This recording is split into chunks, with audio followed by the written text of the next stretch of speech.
एक बात ध्यान में रखना, ऐसा अलौकिक महात्मा इस पूरे की पूरी दुनिया में कहीं पर नहीं हुआ है जिन्होंने अपने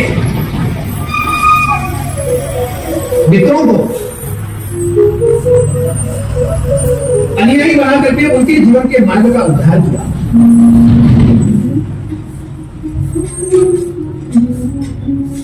अरे यार, रामराव मास्तरांनी स्वतः श्री महाराजांना पहिल्यांदा विद्येची बाराखडी, सामान्य जीवनाची विद्या, व्यावहारिक विद्या ज्याला म्हणतात, ती बाराखडी शिकवल्यानंतर महाराजांनी त्या बाराखडीचा अन्वयार्थ आणि त्याचा जो अर्थ सुद्धा परमार्थाकडे नेला ना, हीच महाराजांची कला आहे. ख खा मोठे भाषण न करीजे, ग गा नाही ब्राह्मण असेल, न ना नारायण की सेवा कीजे. या बाराखडीच्या प्रत्ययातून स्वतः श्री महाराज, श्री गुलाबराव महाराज या पद्धतीने स्वतः हा प्रगट होत आहेत ना, आपण सगळ्यांनी या गोष्टीचा विचार एवढ्या करता करावा. महाराज आपल्या अनुयायांना साधनेमध्ये कुठेही कमी पडणार नाही, एवढं भरघोस स्वतः साधन महाराज देतात.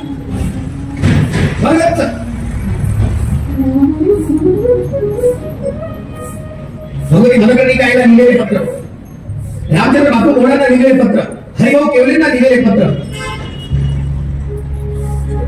श्री देवा शास्त्रींना सुद्धा, हरिदास यांना लिहिलेल्या पत्रांच्या द्वारे श्री महाराजांच्या प्रत्येक विषयांचं महाराजांना असणारं जे ज्ञान आहे ना, आणि हरिदास शास्त्रींना स्वतः महाराजांनी ज्या क्षणाला पत्र लिहिले त्या क्षणाला त्या पत्रामध्ये महाराजांनी संस्काराच्या अनुषंगाने शिक्षण कसं द्यावं आणि शिक्षणाची स्वतः उभारणी कशी करावी याचं पूर्ण रूपाने प्रत्यय महाराजांनी श्रीनिवास शास्त्रीला लिहिलेल्या पत्रांमध्ये. एसटी क्रमांक 2 ग्रंथ वाचून घ्या, सुक्ती रत्नावली.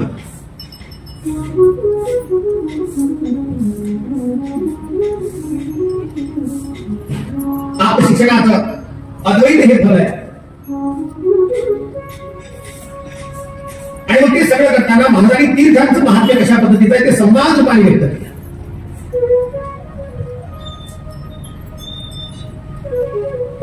शिक्षणाची कसोटी करताना अध्यात्म शिक्षण आणि पारमार्थिक शिक्षण, प्रापंचिक शिक्षण याच्यामध्ये सुद्धा आपल्या अंतःकरणातली सत्वबुद्धी कशी वाढेल याच्याकडे अधिक भर द्यावं. What is the definition of education? संस्कारांचं नाही, सुसंस्काराचं दान म्हणजे स्वतः शिक्षण. अशा पद्धतीचा एक लौकिक पूर्ण रूपाने असणारी ती व्याख्या श्री महाराजांनी त्या क्षणाला केली. लक्षात येतं आपल्याला त्यावरून की श्री महाराजांचा शिक्षणाचा दृष्टिकोन काय. सॉरी बोललो मी मुद्दाम, पण तरी सॉरी म्हणतो.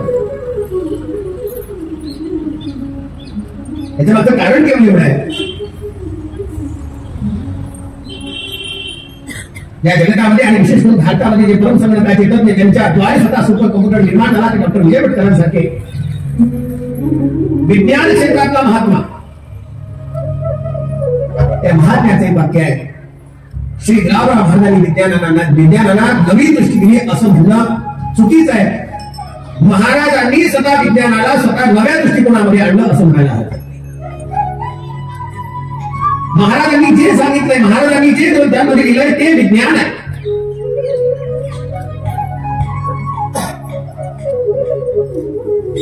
तत्वज्ञ रहा असीम प्रज्ञावंत, या प्रज्ञावंताची असणारी असीमित ज्ञानाची गंगोत्री कधी चांदूरबाजारामध्ये, कधी शिरडगावमध्ये, कधी करंजगावमध्ये, कधी कारंजाला, कधी सोमतीर्थावरती, कधी देऊळवाड्याला, कधी अमरावतीला, कधी यावलीला, ही गंगोत्री स्वतः एका प्रवाहाने नाही अनेक प्रवाहांनी वाहली जाते. वय वर्ष 16 माऊलींचा आनंद झाला तेव्हापासून तर स्वतः श्री महाराजांची उपमती एवढी जागृत झाली. शिक्षण म्हणजे सुसंस्कार भांडाराचं दान करणं असं जे महाराज म्हणाले ना,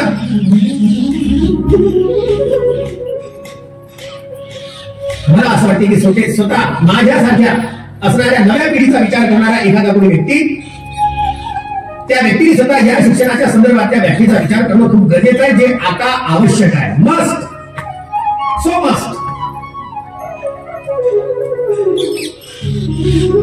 आणि कोणत्या शिक्षणाची आवश्यकता आहे असं जर का म्हणाल ना, तर मी तर बिलकुल विश्वासाने सांगतोय बोलतोय आणि सांगणार आहे मरेपर्यंत श्री गुलाबराव महाराजांनी सांगितलेल्या पद्धतीने शिक्षणाची जर विचारणा उभारली झाली तर या देशाची संस्कृती कधी तुम्ही नाश होऊ शकणार नाही. एवढं वैभव स्वतः श्री महाराजांच्या साहित्यात आहे, ताकद आहे महाराजांच्या साहित्यात. आप जाणेंगे मी काल बोलता बोलता या सगळ्या गोष्टी बोलून गेलो होतो, पण आपल्याला एका मिनिटाकरता बोलणं गरजेचं आहे. कम्युनिकेशन स्किल कसं असावं महाराज सांगताय.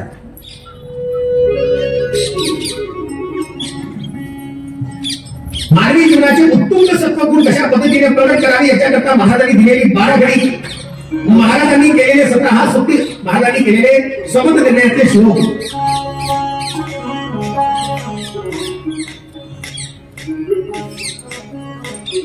केशवराव बापू सारखे स्वतः शिरसगावला दर्शनाला भेटले, त्यावेळेस त्यांच्या संगतीमध्ये बसून थिओसॉफीचे काही ग्रंथ स्वतः महाराज अवलंबित करायला लागले. थिओसॉफी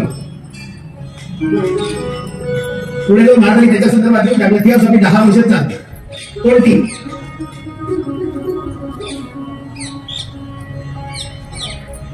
पण त्या थिओसॉफीला स्वतः कोणते सूत्र वेदांतांमध्ये आहे, पुराणांमध्ये आहे, प्रक्रियांमध्ये, आपल्या वैदिक धर्मांमध्ये आहेत, याचं संतुलन स्वतः श्री गुलाबराव महाराज सांगतात. महाराजांच्या या संपूर्ण प्रवचनांचा लाभ माधवरावांनी, गणपतराव घोटे, रंगूबाई या सगळ्या मंडळींनी घेतले. जसं सकाळी आपण म्हटलं ना, या क्षणाला महाराजांना हे वाटलं की माझ्या वाणीचा परिणाम हा स्वतः शहरांमध्ये होणं गरजेचं आहे. तेव्हा महाराजांचा अमरावतीचा प्रवास सुरू झाला.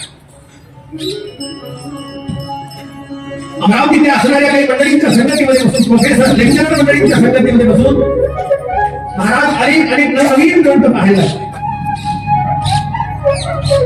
त्यामध्ये वृत्ती शाळा सुद्धा अमरावतीमध्ये सुद्धा स्थापित झाली, उद्घाटन झालं होतं. त्या ठिकाणी वासुदेवराव मुळे सारखे असणारे काही प्रोफेसर मंडळी त्या ठिकाणी यायला लागली. आप जाणीगे जमनाबाईच्या घरावरती, जमनाबाईच्या माडीवरती, त्यांच्या घराच्या माडीवरती या सगळ्या मंडळींचं बसणं उठणं असायचं.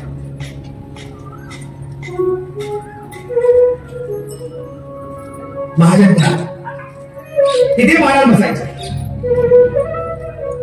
घाबरडे बगीच्याच्या संगतीमध्ये कुठे कुठे महाराज होता. त्या घाबरडे बगीच्यामध्ये आपल्या वासुदेवराव मुळेंच्या संगतीमध्ये महाराज लपंडाव खेळायचे. महाराज वासुदेवराव मुळेंनी सांगितलं, येऊ दिलं. महाराज लपंडाव खेळायचे वासुदेवराव मुळेंच्या संगतीमध्ये, घाबरडे बगीच्या परिसरामध्ये.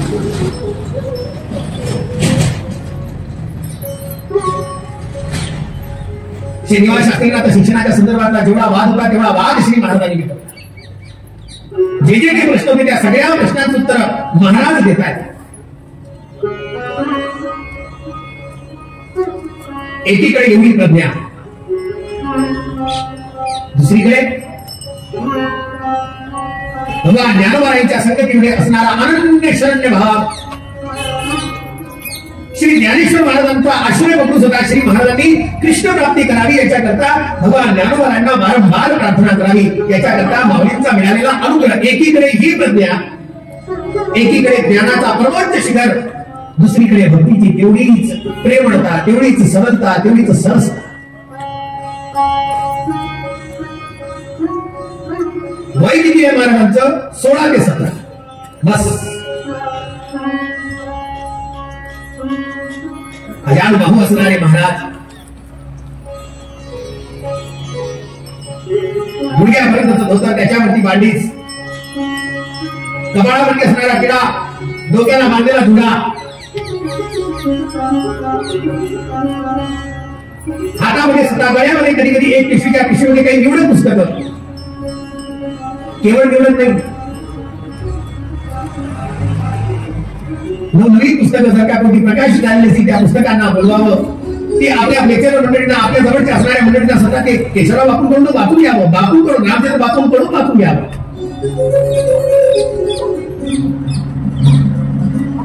शिक्षणाची ओढ नाही, शिक्षणाचं व्यसन लागलं होतं, पुस्तकांचं व्यसन महाराज. माढावरून निघालेला हा महात्मा चांदूर बाजारच्या भटांच्या भटांच्या दरवाज्यावरती जाऊन माय मला भूक लागली वाढ म्हणणारे सुद्धा महाराज ज्ञानाची भूक शांत करण्याकरता भटांच्या त्याच्या घरी बसून सुद्धा अनेक पुस्तकं वाचायची. या पुस्तकांच्या द्वारे स्वतः महाराजांनी केलेला भाई नवीन नवीन पुस्तकं वाचून दाखवायची. गुजराती ब्राह्मण होते, महाराज आदर करायचे.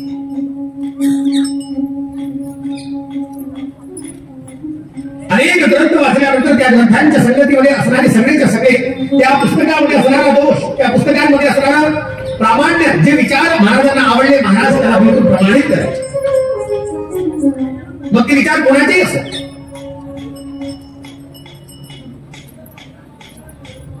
अशातच सुद्धा महाराजांच्या जीवनामध्ये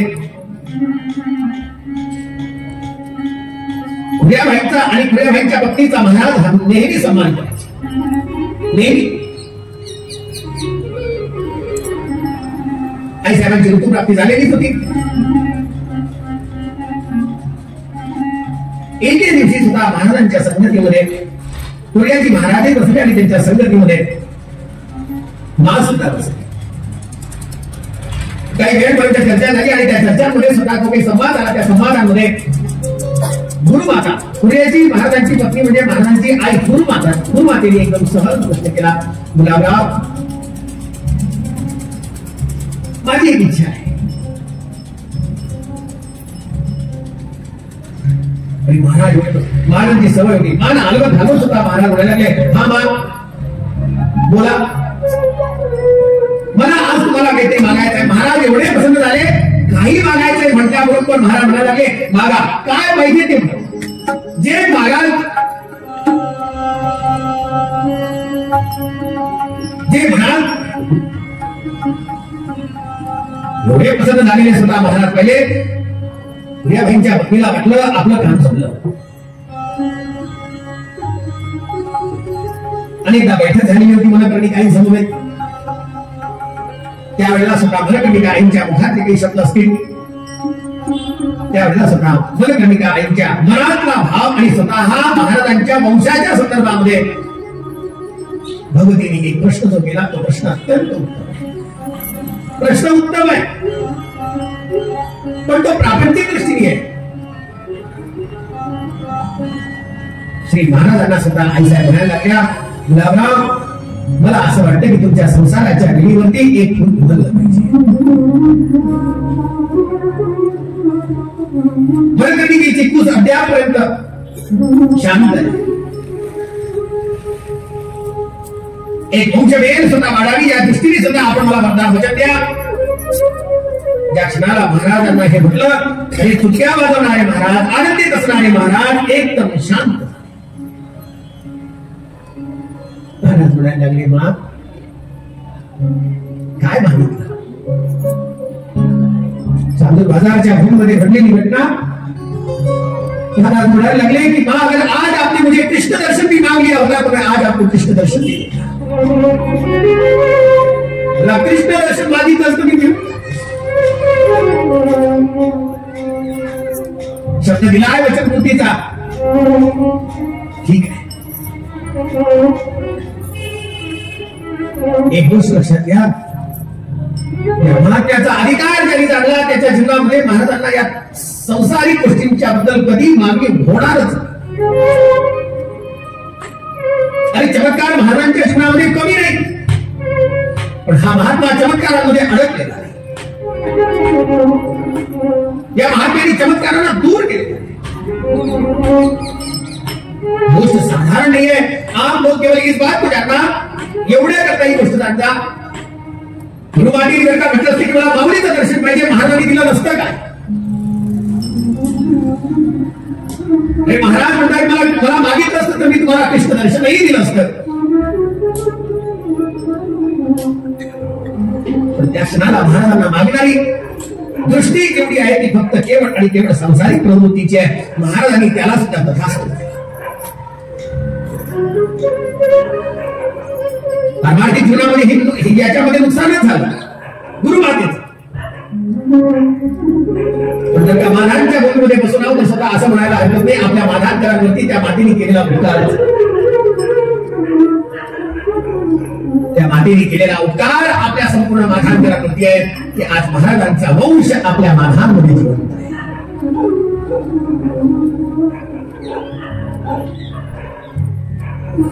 यानंतर महाराजांना मुलगाही झाला, त्याचं नाव अनंत ठेवलं.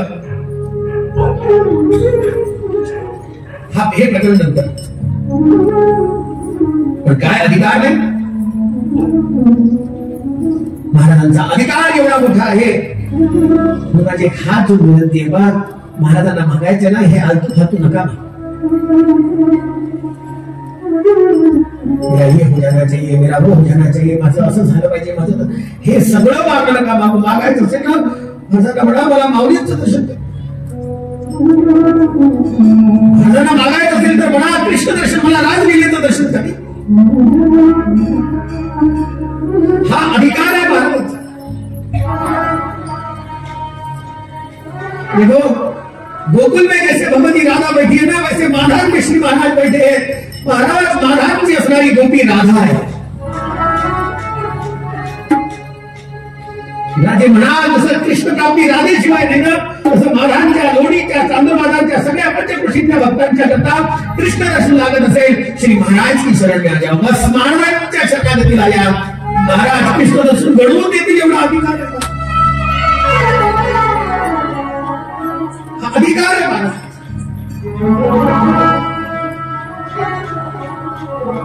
पंचरती का गोपी राधा स्वरूप है. कुठे महाराजांचे हे सगळे अमोघ निरूपण, कुठे महाराजांचे हे सगळे शास्त्र चर्चा, आणि कुठे महाराजांची अत्यंत असणारी प्रेममयी राधामयी भक्ती. एकीकडे राधा, एकीकडे ज्ञान. आता अरे ज्ञान तत्वांचं दर्शन पाहिलं की भगवान शंकराचार्यांचं दर्शन आठवले.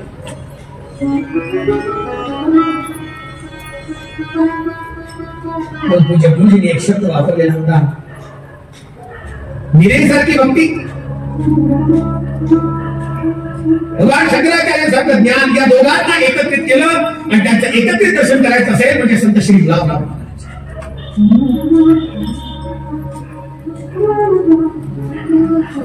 या सगळ्या गोष्टींमध्ये हे सगळे पत्र, या सगळ्यांच्या बद्दल आपण पत्र वाचा. आपल्या लक्षात येईल प्रत्येक पत्रामध्ये या एक एक तत्वांचं दर्शन आपल्याला होतं. एक एक तत्वांचं.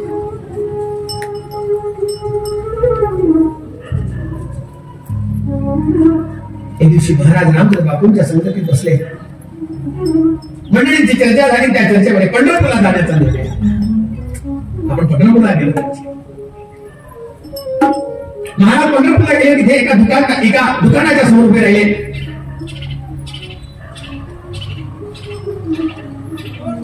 भाजी विकणारा तो दुकानदार.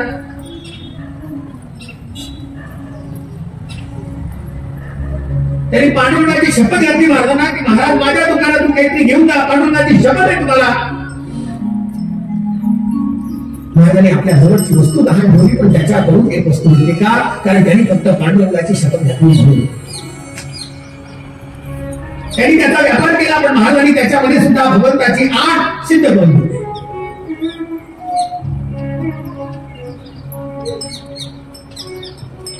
परत आणि शिरसगावला.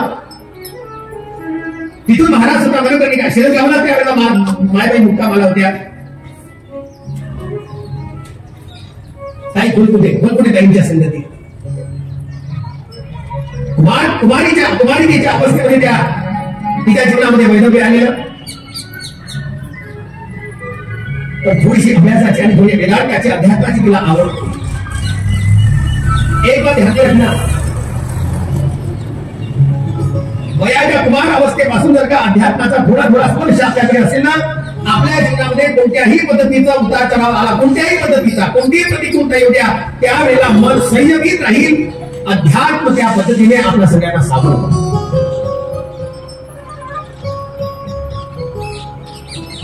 आपल्या गावामध्ये तेवढे विषय नाहीये, पण बाहेरच्या ठिकाणी आजकाल खूप मोठे विषय आहेत. डिप्रेशन,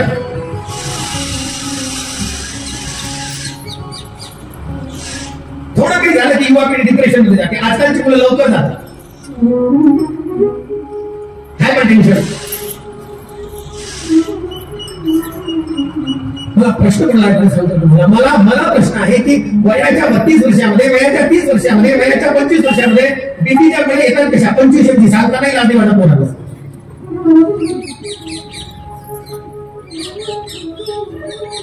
25-30-32 वर्षाच्या पोरांना बीपीच्या गोळ्या.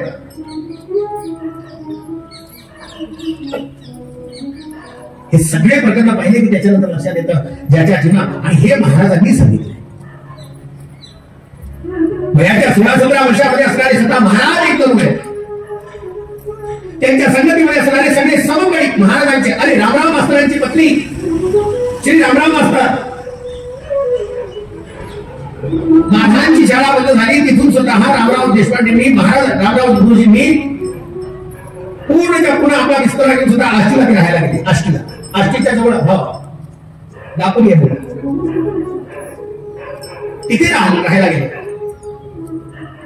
पण एक गोष्ट लक्षात घ्या तुम्ही, तिथून महाराजांच्या समवेत त्यांचा पत्रव्यवहार चालू रामराव मास्तरांशी. हे सगळं असं वाचलं ना, असं वाटतं एकदा या सगळ्या गावांमध्ये चक्कर मारली पाहिजे.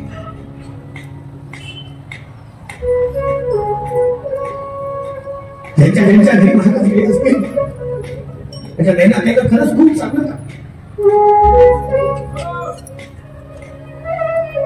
जिथे जिथे सुद्धा महाराज गेले त्या ठिकाणी जाऊन पोहोचली.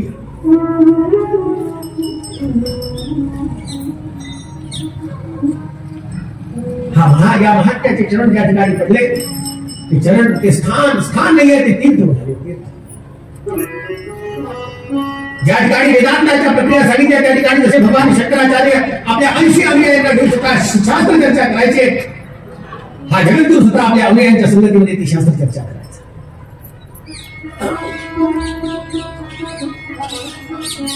जमनाबाईला स्वप्न दिसलं, त्या स्वप्नामध्ये सुद्धा तिच्या अंतःकरणामध्ये ज्या ज्या भावना उतमल्या महाराजांनी त्या जाणल्या.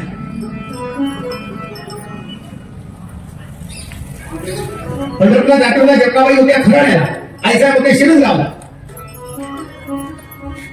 तेव्हापासून असं म्हणतात, तेव्हापासून आईसाहेबांचं आणि काही खुंटुतेंचं खूप जवळचं नातं झालं. दोघी जणी एकमेकांच्या संगतीमध्ये राहायच्या. काही वेळपर्यंत यावेळेला सुद्धा काही राहिलेले आहे. आणि हे सगळी चर्चा करताना त्या क्षणाला खुंटुते आई सुद्धा आणि महाराज मायबाई सुद्धा ज्ञानेश्वरीचे पारायण, त्याच्या संगतीमध्ये असणारं चिंतन, त्याच्या संगतीमध्ये स्वतः हा भजन, हे सगळं परमार्थाच्या शिवाय या दाम्पत्याने आपल्या जीवनात दुसरं काही केलं. परमार्थ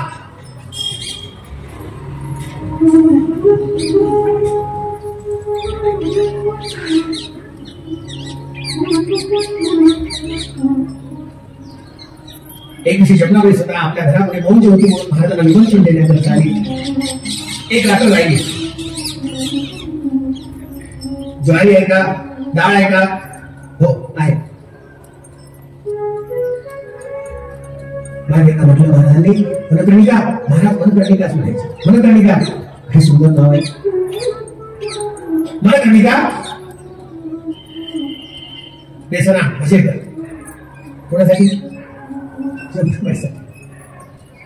नव्हतं पीठ तो जमनाबाई आणि आंघोळीला गेलेले महाराज जेव्हा बाहेर आले तेव्हा यांच्या चर्चा चालू होत्या. जातं सुरू होतं. महाराज म्हणाले, कोण जातं दडतंय? म्हटलं मी आणि जमनाबाई आहे. अरे पाहुणी आली, तिला कशाला बसवलं? जमनाबाईला उठवलं. महाराज आणि मायबाई दोघं जण जात्या होते. दोघांनी दळण दळावं. कोणासाठी?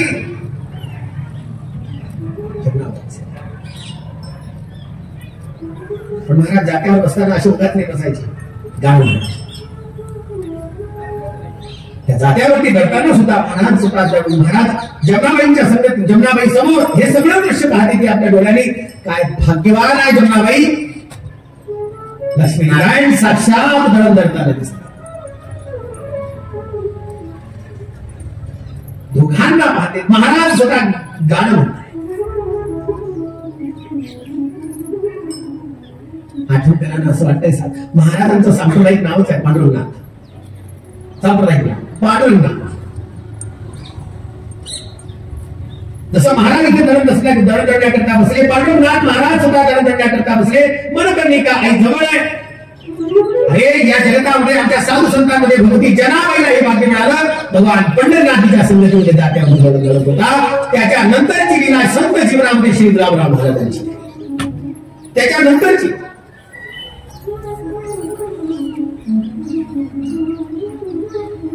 ती जनाबाई आपल्या संगतीमध्ये भगवान दळण करतोय आणि ती जनाबाई भगवंताच्या समोर ओव्या गायला लागते. दळण दळीते सख्या श्री हरी, दळण दळीते सख्या श्री हरी,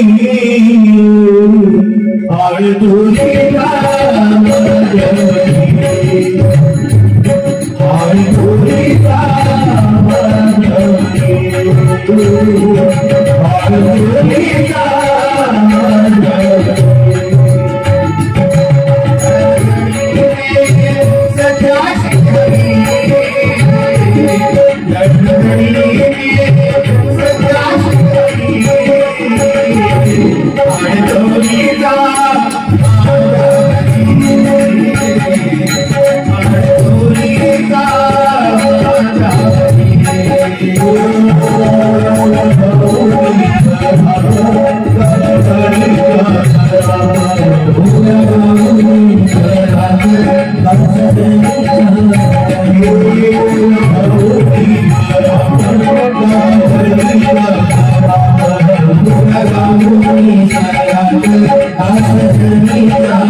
Thank you.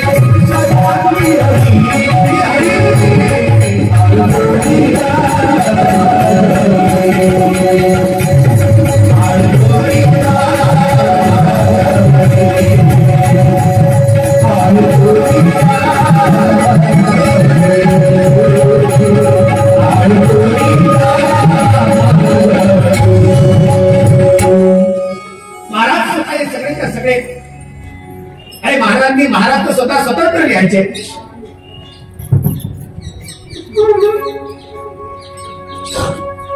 ओव्या म्हणत असताना, जातं झडत असताना त्या ओव्यांचे पद महाराज पहिल्यांदा म्हणायचे, मागाऊ सुद्धा मायबाई म्हणायच्या. मायबाईंचं होईपर्यंत नवीन पद महाराज म्हणून घ्यायचे. तयार याच्याकरता महाराजांना पाठपाठांतर नाही करावं लागलं. सहज आलं, सहज. रिकॉर्डेशन नावाचा असणारा थिओसॉफीचा ग्रंथ त्या क्षणाला आला. 1903 मध्ये 17 एप्रिल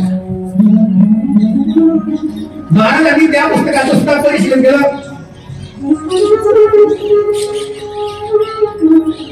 5-6 पुस्तकं बोलवली. भागवत ज्ञानेश्वरीचा काही प्रश्नच नाही, कारण महाराजांनी तर स्पष्टच केलंय.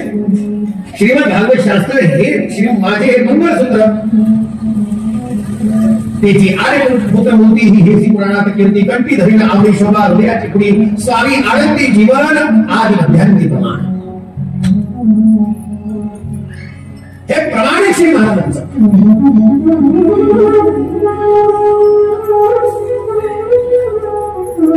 यानंतर मात्र स्वतः महाराज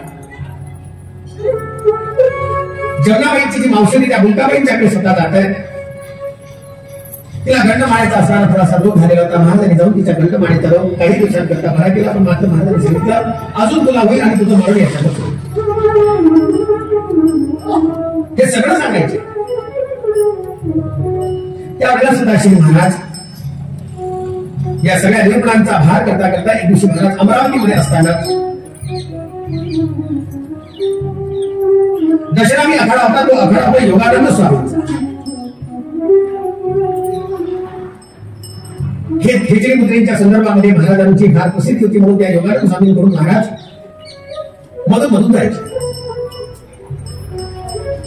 आणि ज्या क्षणाला कोणती ऍडव्हर्टाईज नाहीये, कोणत्या पद्धतीचा मीडिया नाहीये, महाराज तरी त्यांच्यापर्यंत पोहोचायचे विचार करा. महाराजांची चौकशी किती असायची आणि किती सावधान होती गुलाबराव महाराज.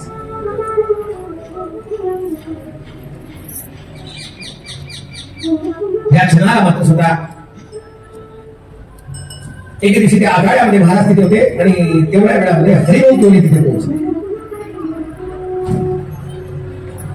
हरिभाऊ केवले त्या ठिकाणी आले आणि थोडा वेळ काय चर्चा झाली ते झाली. त्या चर्चेमध्ये जे काही महाराजांचे मुखातून जे स्वतः प्रकट झाले ते सगळं हरिभाऊ केवलेने ऐकलं. आजकालच्या भाषेत त्याला म्हणतात मी असं ज्ञान ऐकलं हँगच झालं. महाराजांच्या असणाऱ्या अशा दिव्य प्रत्येक दर्शन हरिभाऊ केवलेंनी केलं. महाराजांना साष्टांग नमस्कार झाला. हरिभाऊ केवले एकदम लोटपोटच झाले महाराजांवरती आणि सगळे गेल्यानंतरही सुद्धा महाराजांचं दर्शन करण्याकरता हरिभाऊ केवले थांबले. कुठे निवास करतात, काय करतात त्याची सगळी चौकशी हरिभाऊ केवलेंनी केली. मग जमनाबाईंच्याकडे हरिभाऊ केवलेंचं येत असतो. असे एक आम्हाला बोलवावं लागतं, या ऐका. महाराजांना बोलवण्याची गरज नव्हती. हे सगळे महाराजांच्या संगतीमध्ये आले, महाराजांचे झाले. एवढं चुक करतो महाराजांकडे. हे सगळं लिहत असताना बोलत असताना एक गोष्ट आणखी होती. या सगळ्या गोष्टीमध्ये रामचंद्र बापू मोहोळ कधी कधी त्यांच्या संगतीत बसायचे, ते लिहून घ्यायचे. तर ही बदल लिहिताना महाराज कधी काय 1-1, 2-2, 3-3, 4-4 दिवस सुद्धा कधी कधी महाराजांच्या संगतीमध्ये जायचे. एवढं चटकदार आणि अत्यंत दिव्य असं निरूपण ऐकल्यामुळे स्वतः अभिरुची वाढे हरिभाऊ केवले एक दिवशी गेले. त्या दिवसाला सुद्धा एकादशी होती. नित्य जाण्याने चालू असल्या कारणाने एकादशीच्या प्रवचनाच्या दिवशी हरिभाऊ केवलेंचं जरा जाणं झालं नाही. महाराजांना जेव्हा हे कळलं, महाराजांनी त्यांच्याकरता एक पत्र लिहिलं. ते पत्र माधुरी भक्तीचं तत्व सांगणार आहे. हम जानेंगे इच्छा भाई है तो उस पत्र को पढ़ने के पश्चात आपको ध्यान में आएगा कि भगवान श्री कृष्ण और स्वयं भगवती राधिका जी के साथ में होने वाला जो संबंध है, जो संबंध है, तो संबंध किती विशुद्ध प्रेमाचा संबंध आहे, किती विशुद्ध, कोई मालिन्यता नाही, कोणता विकार नाही, आणि ते पत्र अविबद्ध पत्र आहे. महाराज आपल्या शिष्याला सुद्धा जेव्हा असे पत्र लिहायचे ना, तेव्हा त्यांच्याकरता सुद्धा रा लिहायचे, राजमान्य राजर्षी, हा आदर. सांगू का तुम्हाला, आज मला आता मनालाही वेळ कमी पडला, खरंच सांगू.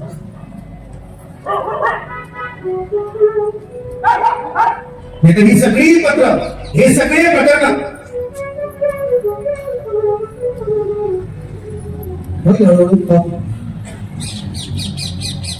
पण श्री महाराजांच्या संगतीमध्ये येणारे हरिओम केलेला जेव्हा हे पत्र त्यांनी वाचलं, थक्क झाले.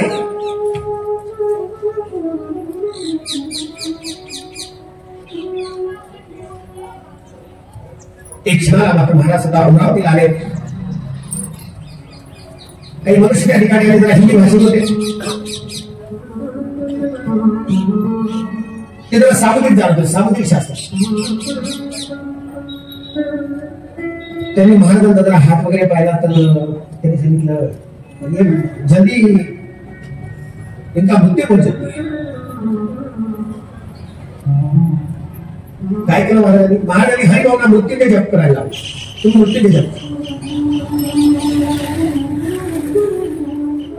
आवारी म्हणजे समग्री मित्र होते, त्यांना सांगितलं तुम्ही शरीचा जप करा. दोघांना 2 जप दिले. महाराज म्हणाले तुम्ही महिनाभर जप करा. महिनाभर जप झाला. अत्यवस्थ झालेली महाराजांची प्रकृती, ते जप करायचे, महाराज प्रवचन सांगायचे.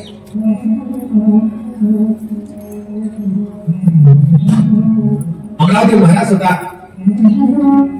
माढाला जाणार होते, तेवढ्यात स्वतः यावली आकाजी बापू. आता महाराजांचं दर्शन घेणार कोण आहे? एकदम आवाज मी आहे. महाराजांनी पुस्तकाला पैसे देतात का? किती पाहिजे? 13 रुपये पाहिजे. आकाजी बापूकडे नेमके 13 रुपये काढले, महाराजांना दिले. आता कमरेमध्ये असणारे महाराजांचे तेवढे पैसे, महाराजांकरता निघालेले पैसे.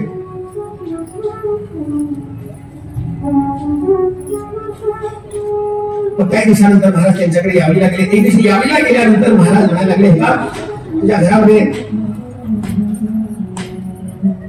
जी स्त्री होती, तुझ्या गर्भात जो मुलगा आहे ना, त्याला गंडांतर 2 गंडांतर येतील आणि ते गंडांतर त्याचे जातील आहे. 9 वर्षाचा होईपर्यंत जर का हा राहिला तर हा वाचला. काळजी करू नको, गंडांतर जातील. आकाजी बापूंच्या मुलावरती आलेले गंडांतर 2 आहेत. त्याच्यानंतर पहिलं तर भयंकर होतं की 3 दिवस तो बेशुद्ध होता. पण महाराजांनी सांगितलेलं होतं,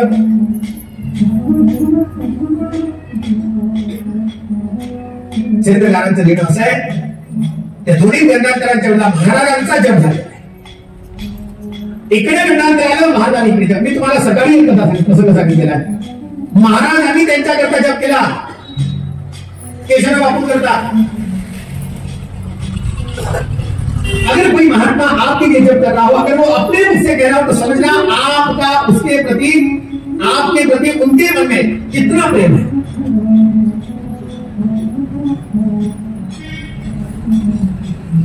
यानंतर सदा मायबाई यावी आहे.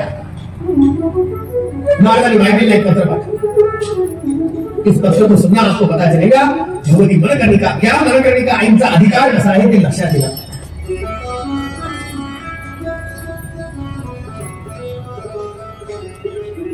महाराजांजवळ बसा, जसं कधी कधी मनकर्णिका आई जवळही बसा. तू नव्हे स्त्री ना पुरुष,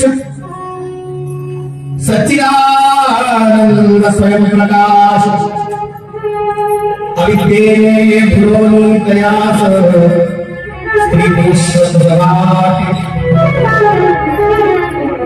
तू स्त्री नाही, तू पुरुष नाही, तू सच्चिदानंद स्वयं प्रकाश आहे. कोण बोलतंय हे? महाराज. कोणाबद्दल? माईबाई बद्दल.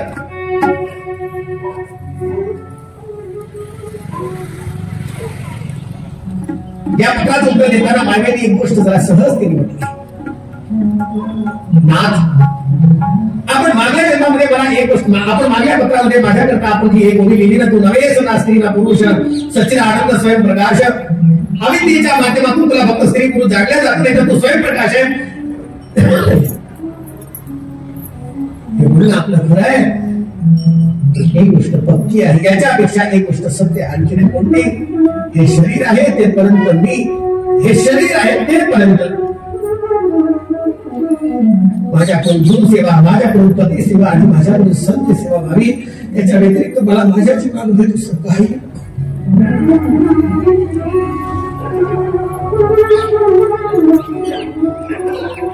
घेणारी भगवती सुद्धा मन करते. आपकी सेवा के बिना और कुछ नहीं चाहिए. मला गुरुंच्या सेवेशिवाय दुसरं काही नको, मला संतांच्या सेवेशिवाय दुसरं काही नको. अरे तिन्ही शब्द महाराजांकरताच, महाराजांनाच गुरु केलेलं आहे आणि महाराजच मनकर्णिकाईन करता संत आहे आणि महाराजच मनकर्णिकाईन करता त्यांचे पती आहे. पती प्रसिद्ध आहे. या भारत देशाच्या परंपरेमध्ये स्वतः आपण हा संवाद जेव्हा वाचाल तेव्हा एक गोष्ट लक्षात घ्या, श्रीरामकृष्ण परमहंस आणि मा शारदा या दोघांचा संबंध जसा आहे ना, तसा विशुद्ध संबंध श्री महाराजांचा आणि मनकर्णिकाईचा. अख्खं आयुष्य मनकर्णिकाईंचं, अख्खं आयुष्य मनकर्णिकाईंचं आणि संपूर्ण आयुष्य शारदाबाईंचं शिष्यांच्या कल्याणात. शिष्य पण या सगळ्यामध्ये अंतस्थ असणारा आत्मकेंद्री आराध्य कोणतं आहे? आत्मकेंद्री आराध्य केवळ एकच आहे, शारदा. शारदा देवी करता रामकृष्ण परमहंस आणि मनकर्णिकाईन करता महाराज.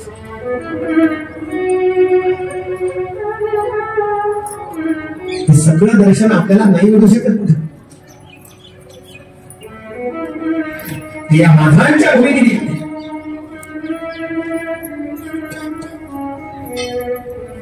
माझ्याकरता पती सेवा महत्वाची, माझ्याकरता संत सेवा महत्वाची आणि माझ्याकरता गुरु सेवा महत्वाची. गुरु सेवेमध्ये असणारी आपण पुढचे मनकर्णिकाईंचे पत्र वाचा. महाराजांच्या त्या पत्रांची उत्तर देताना महाराजांनी स्वतः केलं उत्तर देताना त्याच्यानंतर त्या प्रश्नांच्या द्वारे त्या पत्रांचा झालेला व्यवहार. काही पत्र नाही आहे, पण काही पत्र जेवढे आहेत तेवढ्या पत्रांमध्ये लक्षात येतं या दोघांचाही संबंध केवळ पतिपत्नीचा नाही, गुरु शिष्य. महाराज गुरु, मनकर्णिकाई शिष्य.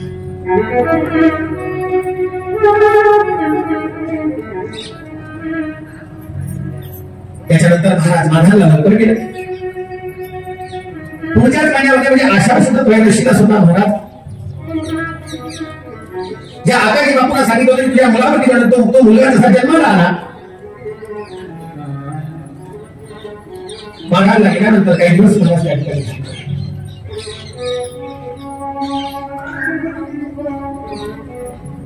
इथून काही पत्र महाराजांचे भगवान श्रीकृष्ण वृंदावनाला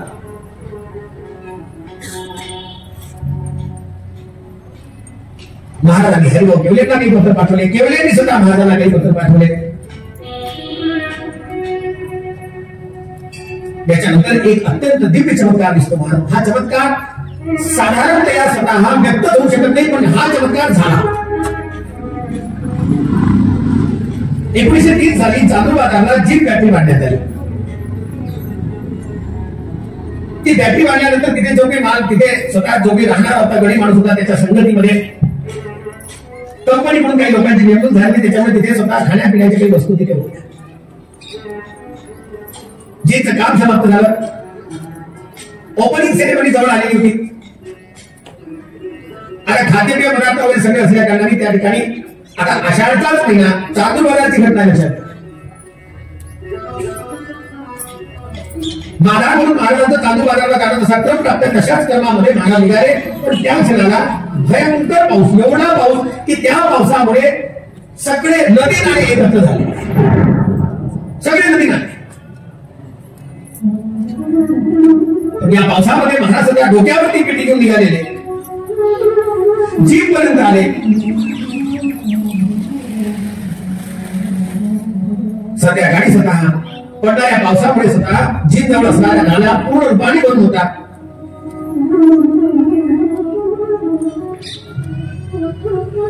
हे ज्यांनी पाहिलं, प्रत्यक्ष त्याच्या पाहण्यामध्ये आलं ना,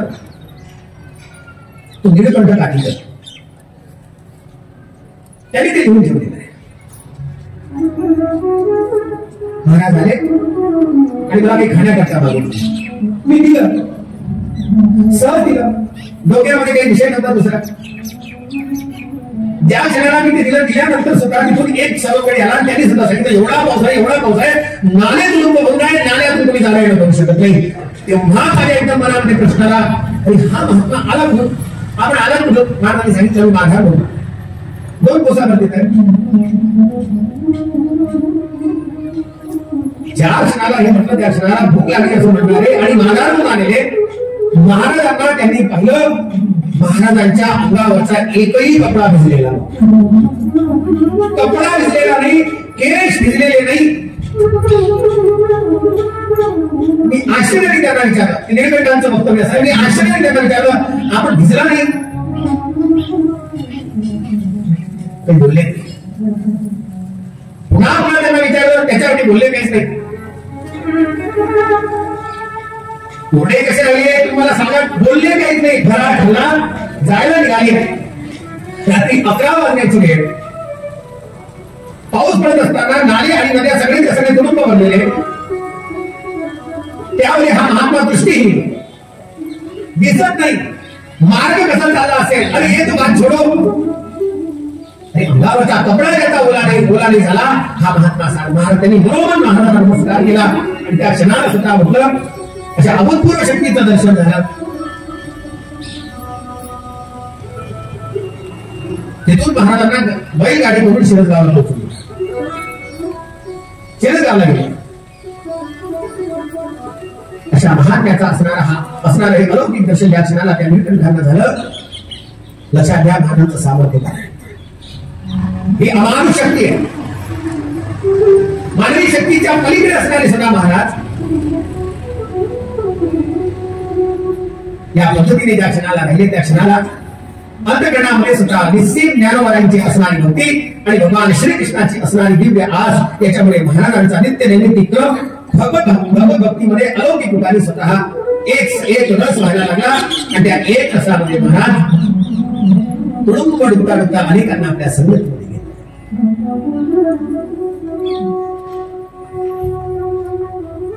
ज्ञानेश्वर माऊली, ज्ञानराज माऊली, ज्ञानेश्वर माऊली,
Thank you.